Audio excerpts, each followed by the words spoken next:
하나님 주시는 말씀 보겠습니다. 창세기 39장 1절에서 6절 말씀입니다. 창세기 39장 1절에서 6절 말씀, 제가 말씀 봉독하겠습니다. 요셉이 이집트로 끌려갔다. 요셉을 이집트로 끌고 내려간 이스마엘 사람들은 바로의 신하인 경호대장 이집트 사람 보디발에게 요셉을 팔았다. 주님께서 요셉과 함께 계셔서 앞길이 잘 열리도록 그를 돌보셨다. 요셉은 그 주인 이집트 사람의 집에서 살게 되었다. 그 주인은 주님께서 요셉과 함께 계시며 요셉이 하는 일마다 잘 되도록 주님께서 돌보신다는 것을 알았다. 주인은 요셉이 눈을 들어서 그의 신복으로 삼고 집안일과 재산을 모두 요셉에게 맡겨 관리하게 하였다. 그가 요셉에게 자기의 집안일과 그 모든 재산을 맡겨서 관리하게 한 그때부터 주님께서 요셉을 보시고 그 이집트 사람의 집에 복을 내리셨다. 주님께서 내리시는 복이 주인의 집 안에 있는 것이든지 밭에 있는 것이든지 그 주인이 가진 모든 것에 미쳤다. 그래서 그 주인은 자기가 가진 모든 것을 요셉에게 맡겨서 관리하게 하고 자기의 먹거리를 빼고는 아무것도 간섭하지 않았다. 요셉의 용모가 준수하고 잘생긴 미남이었다. 아멘. 하나님의 말씀입니다. 네, 오늘 복된 주일입니다. 네, 하나님의 은혜가 우리 모든 성도들에게 임하시기를 축복합니다. 우리가 자주 쓰는 물건 중에 스폰지라는 게 있죠. 우리 중학교 1학년 스폰지가 뭔지 알죠? 네, 스폰지 모르는 사람 없죠? 네, 스폰지라는 물건이 있습니다. 수세미에도 쓰고요. 뭐 미용실 가서 머리카락 털 때도 쓰고 또 소파나 쿠션의 충전재로도 씁니다. 근데 여러분, 이 스폰지가 가지고 있는 특성이 뭘까요? 스폰지를 스폰지답게 하는 제일 중요한 특성이 뭘까요?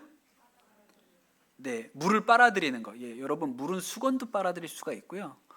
물을 빨아들일 수 있는 거, 행주도 빨아들일 수 있죠. 스폰지가 가지고 있는 스폰지의 가장 큰 특징이 뭘까요? 원래 모습으로 돌아간다는 거죠.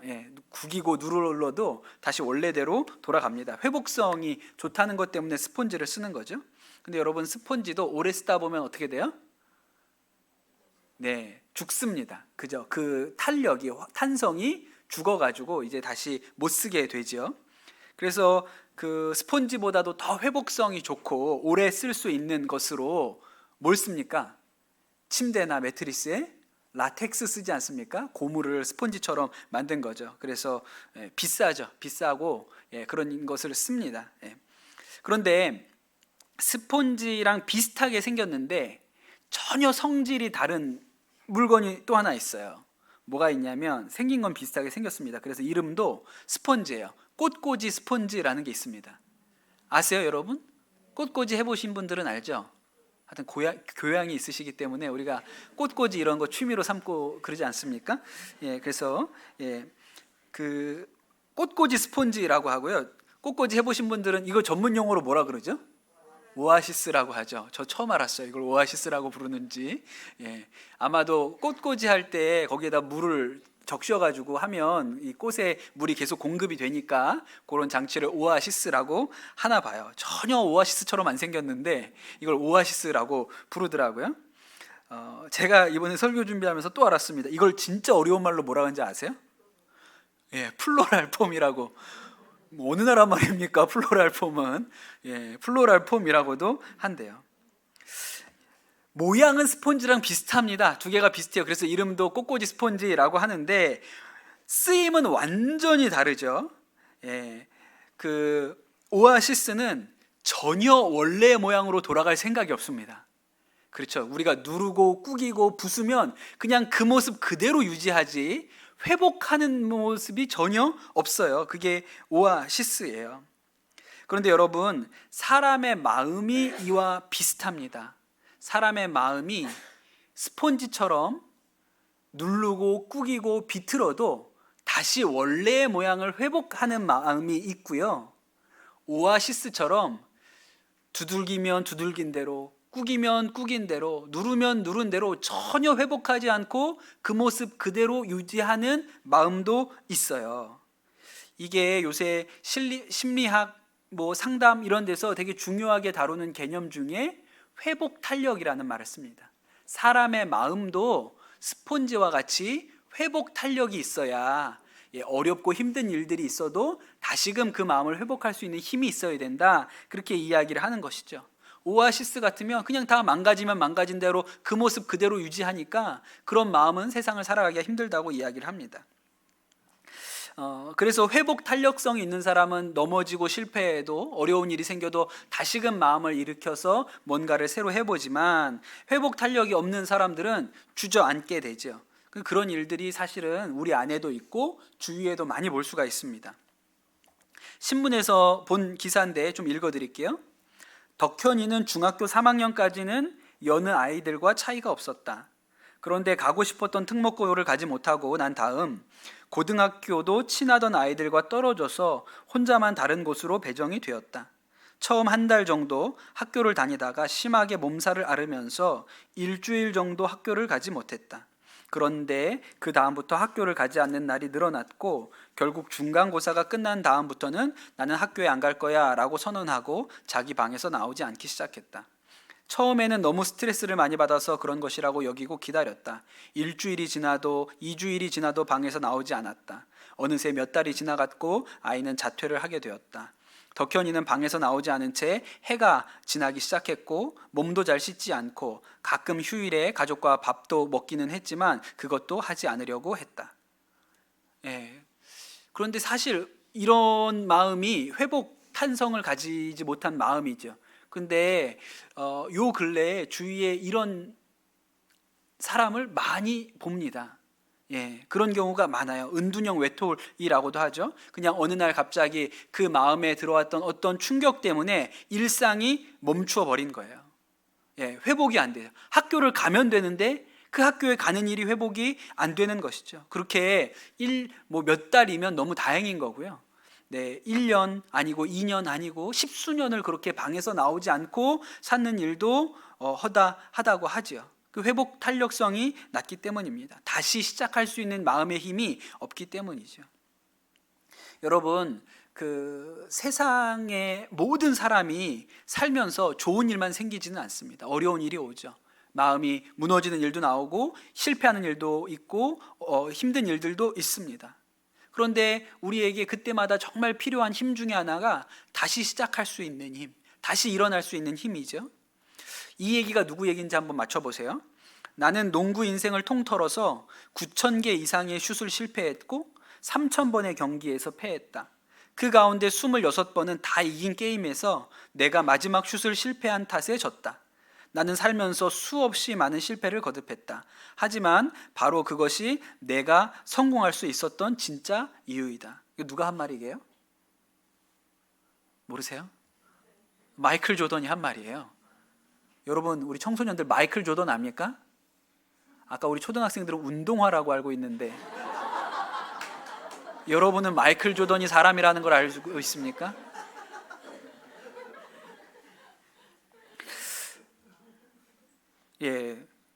제가 살았던 시대의 최고의 농구 선수죠. 마이클 조던이 한 얘기예요. 만약에 마이클 조던이 어느 날 마지막 슛을 실패해가지고 경기에 졌어요. 그리고 나 안 해. 나 내일부터 안 뛰어. 그랬으면 우리가 알고 있는 마이클 조던은 없는 것이죠. 그가 실패했지만 다시 게임에 나가고 다시 게임에 나갔기 때문에 우리가 알고 있는 마이클 조던이 있는 거예요. 그런데 여러분, 이 마음의 회복 탄력성이 스폰지보다도 라텍스보다도 훨씬 더 좋은 사람이 있어요. 그게 누굴까요? 오늘 우리가 말씀에서 보는 요셉이 그런 사람입니다.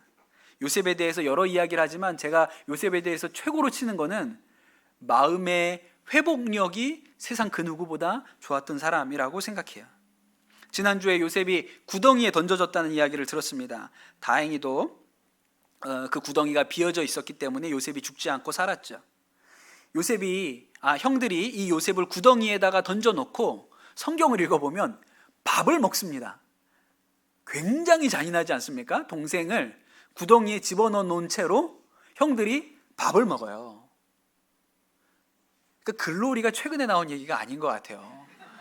벌써 이 옛날에도 동생을 구덩이에 던져놓고 밥을 먹는 일이 가능했어요? 제가 성경에 나오지는 않지만 드는 상상은, 가지고 있는 최악의 상상은 그 밥을 요셉이 들고 오지 않았을까? 그런 생각도 해봐요. 요셉이 부모님이 괜히 형들한테 가라고 한 게 아니라 주먹밥이라도 쏴주면서 가서 형들 좀 주고 와라 이렇게 얘기해가지고 그걸 들고 왔는데 동생은 그 구덩이에다 던져뒀고 형들은 그 밥을 먹고 있는 거죠. 그러다가 형들이 저 멀리서 이스마엘 상인들이 낙타를 타고 오는 것을 봅니다. 그러고 나서 그걸 봤던 유다가 번뜩 아이디어가 생각나요.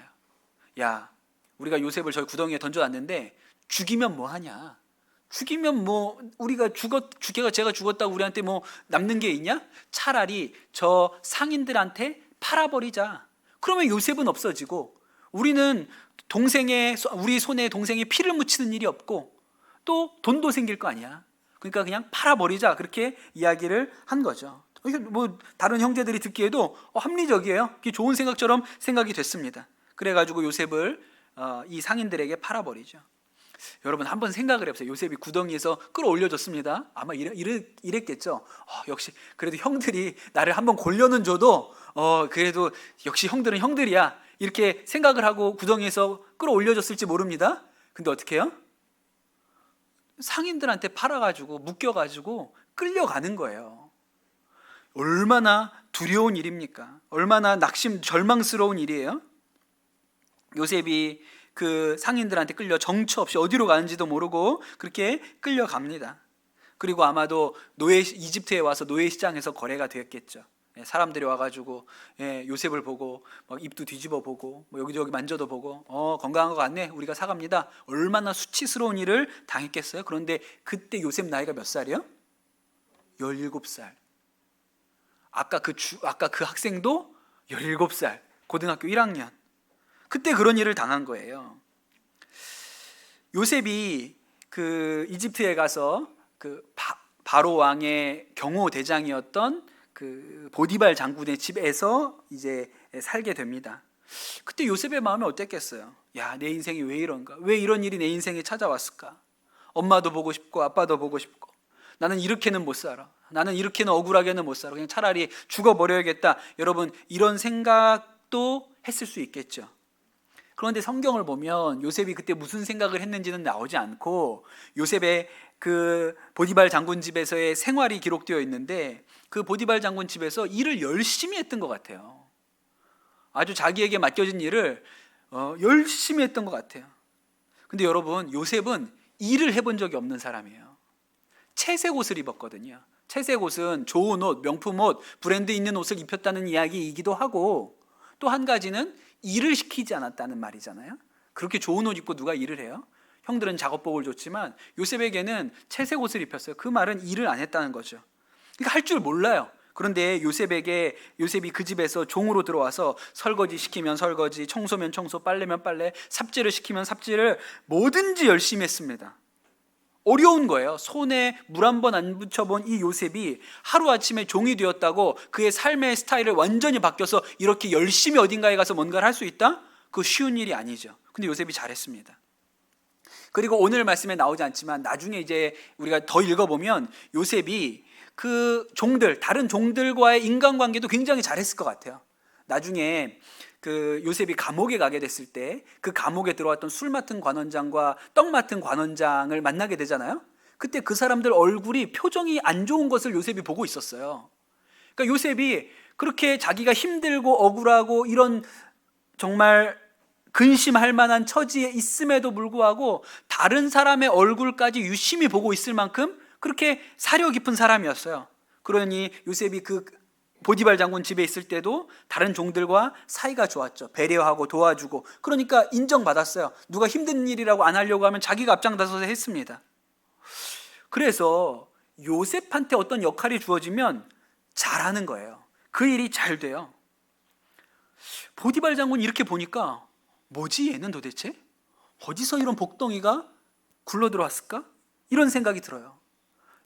보디발 장군이 그 마당에다가 좀 블록을 깔려고, 좀 단단하게 잘 길을 내려고 블록을 깔려고 했어요. 근데 요셉한테 시켰죠. 요셉아, 네가 한번 깔아봐. 한 번도 제가 이런 거 해본 적이 없는데. 근데 요셉이 너무 뭐 각이 딱딱 맞게 깔아놓은 거예요. 너 어떻게 했니? 유튜브 보고 따라했습니다. 무슨 이런 아이인 거예요. 너무 잘하죠. 그냥 시키면 능력이 없음에도 불구하고, 해본 적이 없는 일인데도 불구하고 자기가 알아서 찾아서 잘해요. 그러니 보디발이 요셉을 그 집의 1번 일꾼들 중에 제일 1등으로 삼죠. 그리고 그 집의 모든 일을 이 요셉에게 맡겼습니다. 그러고 났더니 더 잘 되네. 그 집이 농사를 지으면 다른 집들보다 소출이 훨씬 더 많고요. 뭐 집은 너무 깨끗하고 깔끔하고 정리가 잘 돼 있고 너무 좋은 거예요. 그래서 제가 이 요셉에 대해서, 이 요셉이 회복력이 좋다, 마음의 회복 탄성이 좋다고 한 것이죠. 여러분, 17살은요 시험 한 번 안 보면 나 학교 안 나가, 친구들한테 한번 따돌림 당하면 나 자퇴할 거야, 그렇게 해도 전혀 이상하지 않을 나이예요. 그렇죠? 아닙니까? 왜 이렇게 요새 자퇴를 합니까? 예? 우리 청소년들 왜 이렇게 자퇴해요? 저는 우리가 학교 다닐 때는 학교에는 뼈를 묻어야 되는 줄 알았어요. 졸업을 하기 전에는 학교 밖을 나갈 방법이 없다, 학교는 들어가면 뼈를 묻는다고 생각했는데 요새는 왜 이렇게 자퇴를 할까요? 네. 그런데 여러분, 요셉은 이런 충격적인 일을 당했는데도 그 보디발 장군 집에서 절망하지 않고 잘 해내는 거예요. 그러니까 우리는 이제 궁금해지는 거죠. 요셉은 어떻게 그 마음에 그런 회복력을 가졌을까? 부모를 잘 만났기 때문일까? 예, 그때 생각을 해봐야 되는 것이죠. 그런데 여러분, 성경에 나옵니다. 오늘 말씀, 우리가 읽은 말씀 2절과 3절에 보면 뭐라고 나오냐면 2절에 이렇게 나옵니다. 주님께서 요셉과 함께 계셔서 앞길이 잘 열리도록 그를 돌보셨다. 3절에 그 주인은 주님께서 요셉과 함께 계시며 요셉이 하는 일마다 잘 되도록 돌보신다는 것을 알았다, 이렇게 나오거든요.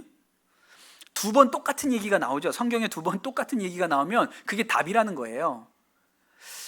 성경은 아주 건조하게 요셉이 그 마음에 이렇게 회복력을 가졌던 이유가 하나님이 요셉과 함께 계셨기 때문이다 라고 설명을 합니다. 그럼 우리는 이 말씀을 읽으면 그런가 보다, 하나님이 요셉과 함께 하셨나 보다, 그냥 요셉을 원래 사랑하셔서 그냥 요셉이 어려운 일을 당했지만 따라다니면서 잘 되도록 도와주셨나 보다, 이렇게 생각을 하는 것이죠. 그런데 여러분, 그렇게 단순한 얘기가 아니에요. 한번 생각을 해보세요. 여러분, 하나님이 요셉과 함께 하셨죠. 그럼 여러분, 우리는 어떻습니까? 요셉과 함께 하셨던 그 하나님이 우리와도 함께 하시나요? 우리와도 함께 하시죠. 요셉과 함께 하신 것처럼 우리와도 함께 하세요. 그런데 여러분, 요셉은 하는 일마다 잘 됐어요? 우리는 하는 일마다 잘 됩니까? 무슨 차이가 있을까요? 무슨 차이가 있을까요? 여러분, 우리는 하나님이 요셉과 함께 하셨다 그러면 그냥 하나님이 늘 요셉을 따라다니면서 도와주고 일이 잘 되게 해주고 이런 장면을 상상해요. 그런데 여러분, 이렇게 하나님이 요셉을 따라다닌다고 우리가 그 일을 동행한다라고 얘기하지 않습니다. 한번 생각을 해보세요. 하나님이 죽어라고 나를 따라다니면서 동행이 될까요? 스토커라는 사람들이 있죠. 어떤 사람의 기분과 감정과 상관없이 그냥 막 따라다니는 사람이 스토커예요. 예, 누가 저를 막 따라다니면 스토커죠. 그런데 여러분, 그 스토커가 늘 나를 따라다닙니다. 그렇다고 저와 스토커가 동행한다고 이야기하지 않아요.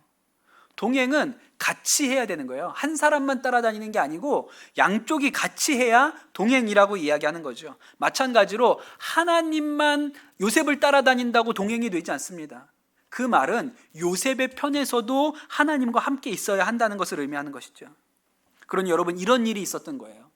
요셉이 형들에게 팔려서 이집트의 종으로 팔려갑니다. 요셉이 묶여가지고 그 이스마엘 상인들을 따라서 가죠. 그때 요셉이 마음에 무슨 생각을 했을까요? 하나님을 생각한 거예요. 요셉이 보디발 장군 집에서 허드렛 일을 할 때 무슨 생각을 했을까요? 하나님 생각을 했죠. 처음에는 내 인생 왜 이래? 나 어떻게 살아? 큰일 났네. 저 형님들 다 죽었어. 이렇게 생각을 했을지도 모르죠. 그런데 요셉이 그러면 안 되겠다고 결심을 한 거예요. 계속 이 생각만 하면 안 되겠다. 왜? 죽을 것 같으니까. 그 생각하면 더 죽을 것 같으니까 아니야, 생각을 뒤집자. 나는 여기서 하나님만 생각해. 나는 그냥 하나님만 생각해야 돼. 주구장창. 안 그러면 죽을 것 같으니까 하나님만 생각한 거예요. 그러니 하나님이 요셉과 동행하셨을 뿐은 아니라 요셉도 마음과 생각으로 하나님 나랑 함께 계셔. 내가 여기 비록 종살이하러 팔려왔지만 보디발 장군 입에서 허드렛 일을 하고 있지만 하나님이 나와 함께 하시고 하나님 나를 붙들고 계셔라고 끊임없이 생각을 했던 것이죠. 바로 요셉의 그 생각이 요셉에게 다시 시작할 수 있는 힘을 주었던 것입니다. 요셉이 그 생각을 했기 때문에 다시 시작할 수 있었던 거예요. 17세기에 살았던 카톨릭 수사 중에 로렌스라는 유명한 수사님이 계시죠. 기독교 서점에 가면 하나님의 임재 연습이라는 이렇게 얇은 책이 있습니다. 이분에 대한 책인데, 이분이 젊었을 때 독일에서 있었던 30년 전쟁이라는 전쟁에 참전을 했습니다. 그리고 전쟁에서 크게 다쳐서 평생 몸에 장애를 가지고 있어서 제대로 이렇게 몸을 쓸 수 없는 분이었어요. 걷는 것도 불편한 분이었습니다. 그리고 그때 입었던 그 상처는 아주 느리게 회복이 되었어요. 이분이 전쟁을 마치고 불구로 돌아왔지만 그러나 먹고 살 방법이 없으니까 남의 집에 들어가서 허드렛 일을 하는 일들을 했습니다. 그런데 이분이 몸도 아프고 좀 굼떠요. 일을 이렇게 빠릿빠릿하게 잘 하는 스타일이 아닌 거예요. 그러니까 어느 집에 가서 일을 하든 간에 사람들이 좋아하는 사람이 없어요. 이것도 똑바로 못해. 너는 뭐 잘하는 게 없냐? 늘 이런 얘기를 듣고 살았습니다. 그러다가 나이가 50쯤 되었을 때 너무 힘들다, 인생이 너무 고달프다, 이렇게는 더 못 살겠다고 생각해서 그가 수도원에 들어가게 됩니다. 그런데 여러분, 수도원에 들어가면 기도만 하는 게 아니에요. 수도원에서 기도보다 더 많이 하는 게 뭐예요? 노동이에요. 그 수도원에 이렇게 써붙여놓죠. 노동이 기도요, 기도가 노동이다. 그러니까 거기 간다고 좋은 게 아닙니다. 그 수도원을 운영해야 되니까 거기 수도사들이 다 일을 합니다. 로렌스 수사는 어떤 일을 맡았냐면 주방에서 일을 하도록 그렇게 임무를 맡았어요. 너무 힘든 거예요. 주방 일이 힘들잖아요. 그렇죠. 우리 여자 집사님, 권사님들 주방 일 힘들잖아요. 그렇죠. 그냥 남이 해주는 음식이면 다 맛있고, 주방 일 너무 힘들잖아요. 근데 하루 종일 앉아가지고 감자 깎고 허드렛 일을 하고 이렇게 해야 됐습니다. 그렇게 이 로렌스가 죽을 때까지 30년간 주방 일을 했다 그랬어요. 그런데 놀라운 것은 그 주방에서 성자가 나왔다는 거예요. 소문이 퍼지기 시작했습니다. 이 수도원에 주방에 로렌스라는 수사가 있는데 굉장히 놀라운 사람이다. 그 사람이 가지고 있는 지혜가, 하나님에 대한 지혜가 상상할 수가 없다. 그래서 수많은 당대의 유명한 사람들, 고위 성직자들이 이 수도원에 찾아옵니다. 그리고 로렌스와 면담하기를 원해요. 이 하나님의 임재 연습도 그렇게 로렌스 수사와 면담했던 다른 고위 성직자가 쓴 거예요. 너무 놀라운 하나님의 말씀이 그의 입에서 나왔어요. 어떻게 그런 일이 일어날 수 있었는가? 로렌스가 이렇게 얘기를 합니다. 자기가 수도원에 처음 들어갔을 때 너무 힘들었다 그랬어요. 일도 잘 못했습니다. 그런데 어느 날 그가 생각을 바꿨어요. 감자를 깎다가 문득 이거 언제 다 깎어? 왜 이렇게 많아? 그냥 껍질채로 먹었으면 좋겠는데, 이런 생각을 하면서 깎고 있었어요. 그런데 그날 생각이 바뀌었어요. 이 감자를 깎을 때도 하나님의 영광을 위해서 깎아보자. 이거에 그냥 내게 주어진 일이라서 하는 게 아니고 이 감자를 하나님의 영광을 위해서 깎자, 이렇게 생각을 했죠. 설거지할 때도, 접시를 닦을 때도 내가 지금 하나님의 영광을 위해서 접시를 닦고 있다, 이렇게 생각을 한 거예요. 그가 이 주방에 하나님이 임재해 계신다고 믿었어요. 나는 지금 하나님 앞에서 접시를 닦고 하나님 앞에서 감자를 깎고 있다고 마음으로 믿었어요. 그리고부터 달라졌죠. 책에 보면 로렌스가 계란 후라이를 뒤집을 때도 하나님의 영광을 위해서 뒤집었습니다. 그렇게 고백했다고 나와요. 오늘 계란 후라이 하나씩 먹고 오셨습니까? 하나님의 영광을 위해서 드셨어요? 그렇게 생각을 한 거예요. 그리고 났더니 사람들이 그 주방에서 이상한 일이 벌어지고 있다는 걸 눈치채기 시작한 거예요. 로렌스가 달라졌어. 저 사람하고 이야기를 해보면 하나님이 말씀하시는 것 같아. 그 소문이 나기 시작한 것이죠. 로렌스 수사가 이렇게 말합니다. 바라건대 밤낮 바삐 일을 하거나 기분 전환을 할 때에도 하나님을 자주 생각하십시오. 그분은 늘 당신 곁에 계시고 당신과 함께 하십니다. 그분을 홀로 두지 마십시오. 계속 내내 그 주방에서 하나님을 생각한 거예요. 그리고 세상 사람들이 그를 만날 때 완전히 다른 세상 사람인 것 같아, 이렇게 생각을 했던 것이죠. 여러분, 보디발 장군이 경험했던 게 똑같은 거예요. 보디발 장군이 보니까 어느 날 보니까 요셉이 다른 거예요. 그 집에 종들이 많은데 이 요셉은 좀 달라요. 분명히 오늘 힘든 일을 하고 있거든요. 근데 웃고 있네. 다 똑같은 힘든데 요셉은 다른 사람들을 막 격려해요. 힘내라고 그러는 거예요. 아니, 나이도 어린데 뭐지 저 아이는? 이런 생각이 들죠. 어떻게 저럴 수가 있어요. 그래서 어느 날 물어본 거예요. 야, 요셉아, 너 무슨 좋은 일 있냐? 특별히 좋은 일은 없는데요. 야, 너 부잣집 아들이었다 그랬지? 아, 맞아요. 제가 그때는요 채세고 좋은 옷 입고 이렇게 다녔어요. 그리고 너 형들이 너를 팔았다며? 맞아요. 너무너무 형들이 저를 팔아서 제가 이렇게 여기까지 오게 됐습니다. 근데 왜 웃고 있냐? 요셉이 얘기했겠죠. 아, 주인님, 제가요, 저도 처음에 엄청 힘들었거든요. 내가 왜 인생에 왜 이런 일이 생겼는지 모르겠다고 생각을 했어요. 그런데 제가 생각을 바꿨어요. 이러다 죽을 것 같으니까 하나님만 생각하자. 그래서 빗자루질 할 때도 그냥 한 게 아니고 내가 하나님 앞에서 빗자루질 하고 있다, 하나님이 보고 있다, 하나님 영광을 위해서 한다고 생각을 했고요. 또 설거지면 설거지, 그냥 집에서 주어진 일들 할 때마다 아, 내 인생 왜 이 모양이야, 이 꼴이야, 이렇게 생각하지 않고 하나님 앞에서 한다 생각하고 열심히 했어요. 그랬더니 제 마음에 기쁨이 그때부터 왔던 것 같아요. 보디발 장군이 그 대답을 듣고 무슨 생각을 했을까요? 그가 하나님을 믿지 않았지만 복덩이가 굴러 들어왔네, 우리 집에. 어디서 이런 애가 온 거야? 이렇게 생각을 한 거죠. 사람들이 다 알아본 거예요. 걔는 뭐가 이상해. 저렇게 웃을 일이 없는데 왜 저러고 있는 거야? 그 마음 안에 하나님을 생각하고 있을 때 그의 마음이 뒤집어지고 바뀌었던 것이죠. 여러분, 그런데 사실 이게 특별한 일이고 보통은 어떻게 하는지 아세요? 보통은 여러분, 우리가 인생에 어려운 일을 당할 때, 고난을 당할 때, 힘든 일이 생길 때 여러분, 우리가 어떻게 할까요? 보통은? 그때 무슨 생각합니까? 그때 고난을 생각해요. 우리가 고난 당할 때 고난 생각합니다. 여러분, 한번 생각해 보세요. 우리가 어느 병원에 갔는데 그 종양인 것 같아요. 종양이 이게 나온 것 같아요. 큰 병원 가서 검진을 받아보세요 라고 이야기를 들었다고 생각을 해보세요. 그때부터 딱 한 가지 생각밖에 안 듭니다. 무슨 생각 들죠? 암이야. 어떻게? 이 생각 하나밖에 안 들어요. 우리는 고난 당할 때 고난만 생각합니다. 어려운 일 당할 때 어려운 일만 생각해요. 여러분, 우리에게 어떤 어려운 일이 닥치면 첫 번째로 이렇게 생각하죠. 왜 이런 일이 나한테 생긴 거야? 왜 하필 나야? 수많은 사람 중에 왜 하필 나야? 내가 뭘 그렇게 잘못했다고 나한테 이런 일이 생겼지? 그러면서 남과 비교해요. 아니, 저 개똥이는 교회도 안 나가는 것 같은데, 교회는 나 멀쩡히 잘 나갔고, 내가 헌금도 열심히 했고, 특별히 잘못한 거 없는 것 같은데 왜 하필 나한테 이런 일이 생기는 거야? 이렇게 생각을 하죠. 그리고 답이 없으면 그때부터 이 고난의 원인을 다른 사람에게 돌리기 시작합니다. 내가 부모를 잘못 만나서 그렇구나, 남편을 잘못 만나서 그렇구나, 자식 복이 없어서 나한테 이런 일이 생겼구나, 아유, 그 인간이 그냥 입만 다물고 있었으면 내 입을 함부로 놀려가지고 내 인생이 이 모양 이 꼴이 되었어. 그래서 안 그래도 힘든데 잠자리에 누워서도 계속 그 생각을 하고 있는 거예요. 힘든 생각을.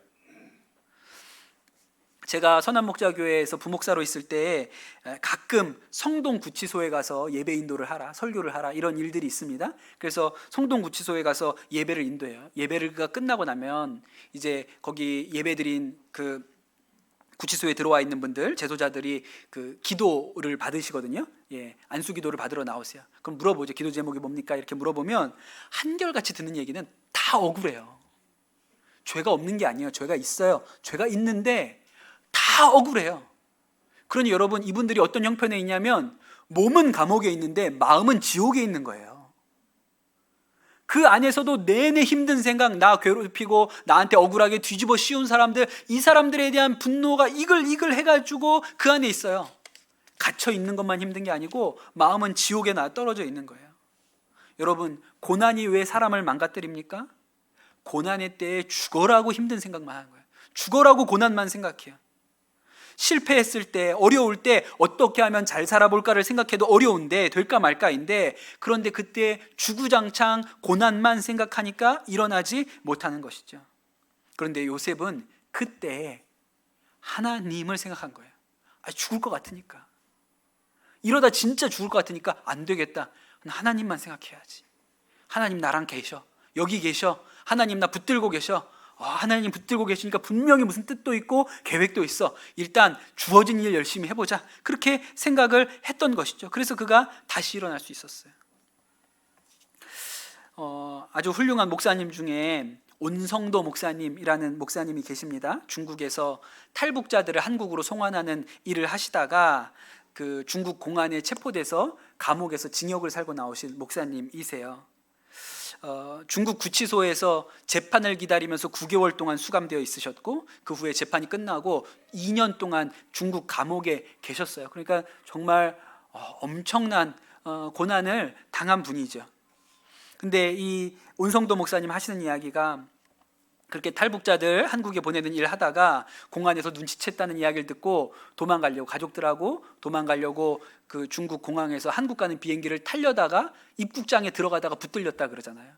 그리고 나서 이제 구치소에 들어갔는데 얼마나 낙심이 되고 힘든지, 가족들이 어떻게 됐는지도 알 수 없고, 자기는 구치소에 있고, 또 그 조그만 구치소 그 공간 안에 20명이 따닥따닥 붙어 있어가지고 다리도 펼 수 없이 그냥 이렇게 온몸을 붙여서 있고, 또 눕게 하지도 않아가지고 일과 시간 동안은 계속 앉아만 있게 해서 뭐 엉덩이에 진물이 날 정도였다고 그렇게 이야기를 하죠.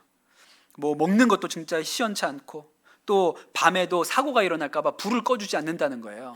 그냥 불을 켠 채로 자야 되고, 그냥 잠도 잘 오지 않고요.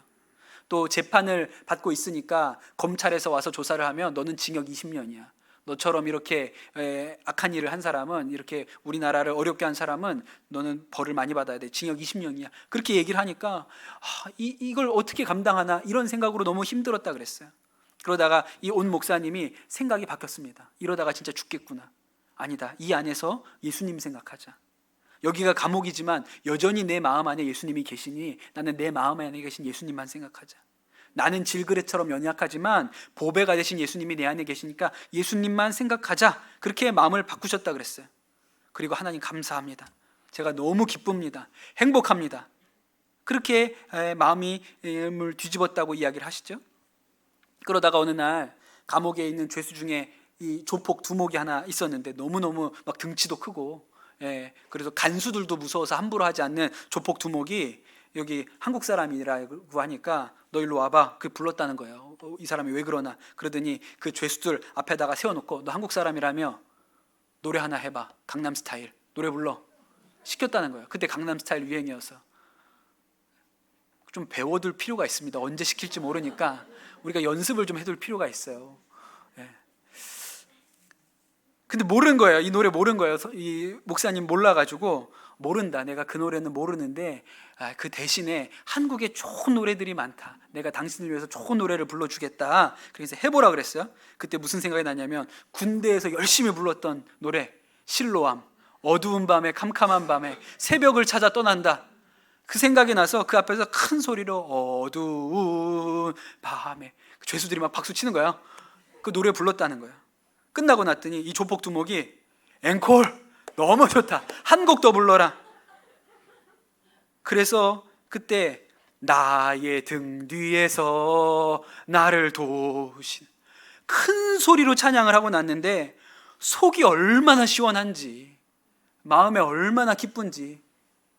그때부터 틈만 나면 조폭 두목이 야 한국 사람 너 일어나서 노래 하나 불러봐. 그러면 죄에서 자유를 얻게 하면, 이거 탈옥을 조장하는 노래 아닙니까? 네? 손을 높이 들고 주를 찬양, 그렇게 불렀다는 거예요. 그러면 다 죄수들이 박수 치면서 같이 들었대요. 그런데 얼마나 마음이 기쁜지, 그 감옥 안에서 얼마나 마음에 하나님이 주시는 기쁨이 차고 넘치는지. 그러니까 사람들이 보니까, 죄수들이 보는데 다른 거예요. 이 사람이 얼굴이 다 절망으로 일그러져 있는데 이 사람 하나는 생글생글해요. 그러니까 와서 물어보지, 너는 뭐야 도대체. 그러니까 온성도 목사님이 나중에 이 감옥 안에서 전도하니까 시간 가는 줄 몰랐다. 아니 저 사람도 전도해야 되고 저 사람도 전도해야 되니까 시간 가는 줄 몰랐다, 그렇게 얘기를 하시죠. 여러분, 살다 보면 왜 우리 인생에 어려운 일이 없겠습니까?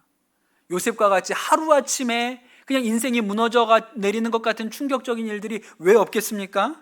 그런데 여러분, 그때 고난을 생각하면 망합니다. 그때 힘든 것만 생각하고 있으면 일어날 방법이 없어요. 여러분, 그런데 우리는 예수님이 우리 마음 안에 계시니까 그때 예수님 생각하는 거예요.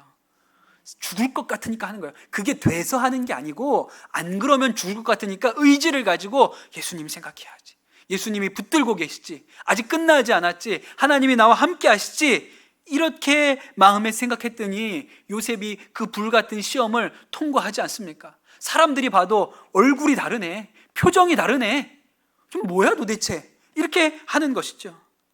여러분, 소년이라도 피곤하고 곤비하고 장정이라도 넘어지며 쓰러지겠지만 오직 여호와를 앙망하는 자는 새 힘을 얻으리니 그랬습니다. 여호와를 앙망하는 자가 새 힘을 얻으리라. 독수리가 날개치며 올라감과 같을 것이요 그랬어요. 여러분, 바라기는 오늘 함께 말씀 듣고 예배드린 우리 성도들 안에 하나님으로부터 부어지는 새 힘이 여러분 안에 임하시기를 축복합니다. 어려운 때 어려운 것 생각하지 않고 우리가 의지를 가리고 생각의 방향을 뒤집어서 어려울 때 예수님 생각하십시오. 예수님 바라보십시오. 여호와를 앙망하는 자는 새 힘을 얻으리라 그랬으니, 우리가 어려울 때 힘든 거 생각하지 않고 주님, 나는 살기 위해서 예수님만 생각합니다. 살기 위해서 하나님만 붙듭니다. 여기서도 주님이 나와 함께 하시니 일어날 것입니다. 여러분, 이 고백이 여러분의 고백이 되시고 이 요셉이 가졌던 회복력이 여러분의 회복력이 되시기를 예수님의 이름으로 축복합니다. 우리 같이 기도합시다. 주님, 감사합니다. 복된 날 주셔서 우리가 주의 전에 모여 함께 예배드리게 해주시니 감사를 드립니다. 주님, 오늘 이 예배를 통하여 하나님, 우리와 우리의 마음과 생각에 변화가 일어나게 하여 주시옵소서. 우리가 어려운 일 지나갈 때 하나님, 그 어려운 일을 바라보지 아니하고 하나님을 올려다볼 수 있는 믿음의 눈이 열리게 하여 주시옵소서. 예수님을 붙들 수 있는 믿음의 힘이 있게 하여 주시옵소서.